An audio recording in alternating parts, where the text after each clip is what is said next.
السلام علیکم ورحمۃ اللہ تعالی وبرکاتہ۔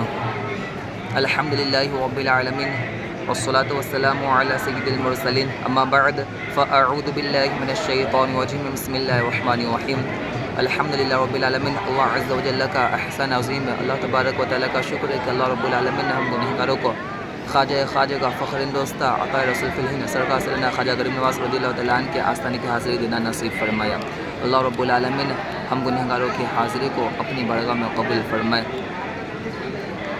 ولی اللہ تو بے شک مظہر شان الہی ہے، جو ان کے منہ سے نکلے عین فرمان الہی ہے۔ اور مرادیں نہ پاتے تو لوگ کیوں آستانوں پر جاتے، مرادیں نہ پاتے تو لوگ کیوں آستانوں پر جاتے، سمٹ گئی دنیا جہاں اللہ کا ولی ہے۔ اور شیخ سعد شیرازی فرماتے ہیں، درویش و غنی بندئی خاک درند، وانا کی غنی ترند محتاج ترند، یعنی درویش اور غنی دونوں اللہ کے ولی کے در کے محتاج ہیں۔ وانا کی غنی ترند، اور جو جتنا زیادہ مالدار ہے محتاج ترند، وہ اتنا ہی زیادہ اللہ کے ولی کے در کا محتاج ہے۔ اور خواجہ ہند ہے وہ دربار اعلیٰ تیرا، خواجہ ہند ہے وہ دربار اعلیٰ تیرا، کبھی محروم نہ گیا مانگنے والا تیرا۔ اور ایک شاعر نے کیا ہی خوب کہا کہ تیرے در کی کرامت ہم نے یہ بارہا دیکھی، کہ آئے غریب اور ہو گئے غریب نواز۔ سرکار غریب نواز رضی اللہ تعالیٰ عنہ کے آستانے پر آج ہم اپنی کلاس شروع کرتے ہیں، تاکہ سرکار غریب نواز رضی اللہ تعالیٰ عنہ کے فیوز و برکات سے ہمیں اور آپ کو علم دین سیکھنے سکھانے میں آسانیاں نصیب ہو۔ سرکار غریب نواز رضی اللہ تعالیٰ عنہ کا فیضان ہم پر بھی اور آپ پر بھی جاری و ساری ہو جائے۔ سبق نمبر 10 یہ مشق والا سبق ہے، یعنی پچھلے اسباق میں جو ہم نے پڑھا تھا، علم تجوید کے جو بھی قواعد سیکھے تھے پڑھے تھے، ان تمام کا نچوڑ 10ویں سبق میں موجود ہے۔ یہاں پر ہمیں پتہ چلے گا کہ ہم نے پچھلے 9 اسباق میں سے کتنا علم تجوید حاصل کیا اور ہماری کتنی تیاریاں ہیں۔ میں پڑھاتا بھی جاؤں گا اور ساتھ ہی ساتھ کوشچن بھی کرتا جاؤں گا۔ بغور سماعت کریں اور میرے ساتھ مل کر پڑھیے۔ بسم اللہ الرحمن الرحیم۔ قال قاف الف زبر قا، لام زبر لا، قال۔ پہلا سوال ہے کہ یہاں پر ہم نے قاف کو کیوں کھینچا؟ تو ہم نے قاف کو یہاں پر اس لیے کھینچا کیونکہ یہاں پر الف مدہ ہے۔ الف سے پہلے اگر زبر ہو تو الف مدہ ہوتا ہے، اور الف مدہ کو کھینچ کر پڑھا جاتا ہے۔ آپ لوگوں سے گزارش ہے کہ مدنی قاعدہ آن کر لیجئے، مدنی قاعدہ میں دیکھ کر سبق کو سنیے۔ صراط، صاد زیر سی، را الف زبر را، صراط زبر طا، صراط۔ یہاں پر ہم نے طا کو پر کیوں کیا؟ کیونکہ یہ طا حروف مستعلیہ میں سے ہے۔ حروف مستعلیہ وہ حروف جو ہر حالت میں ہمیشہ پر پڑھے جاتے ہیں، تو طا بھی حروف مستعلیہ میں سے ہے، اس لیے ہم نے یہاں پر طا کو پر پڑھا، اور طا کو پر ہی پڑھا جاتا ہے۔ ھذا، ہا کھڑا زبر ہا، ذال الف زبر ذا، ھذا۔ یہاں پر ہم نے ہا کیوں کھینچا؟ کیونکہ ہا پر کھڑی حرکت ہے، کھڑا زبر ہے، اور کھڑی حرکت بھی حروف مدہ کے قائم مقام ہے۔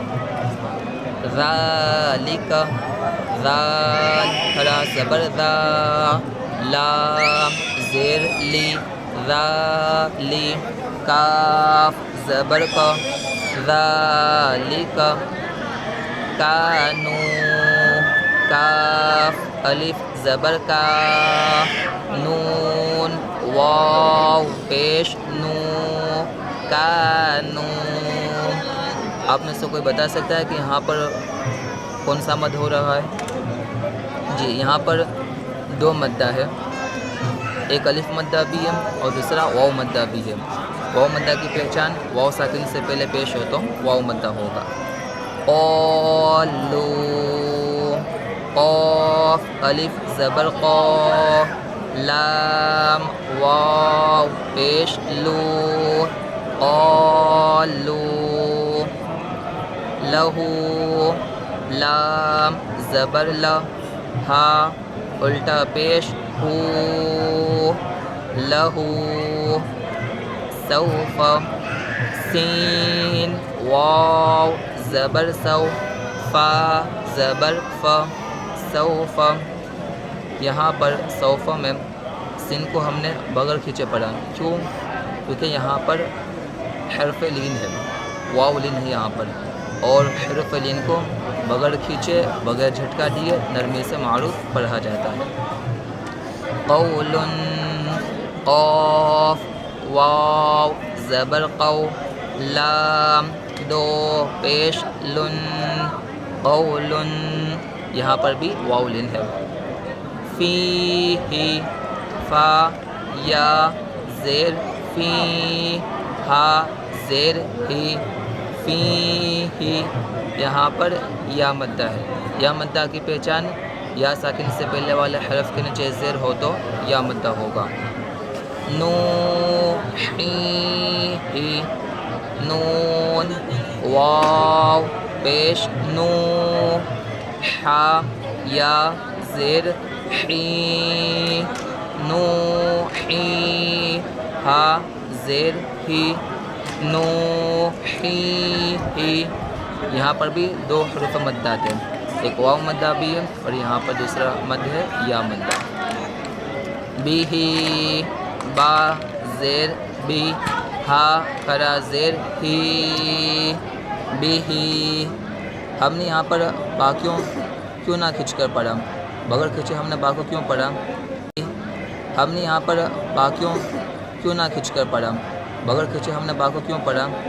کیونکہ با کے نیچے زیر ہے اور زیر کو حرکت بولتے ہیں، اور جس حرف پر حرکت ہو اس حرف کو متحرک بولتے ہیں، اور متحرک حرف کو بغیر کھینچے بغیر جھٹکا دیے معروف پڑھتے ہیں. اسی وجہ سے ہم نے یہاں پر بغیر کھینچے پڑھا، اور یہاں پر معروف ہی پڑھنا ہے.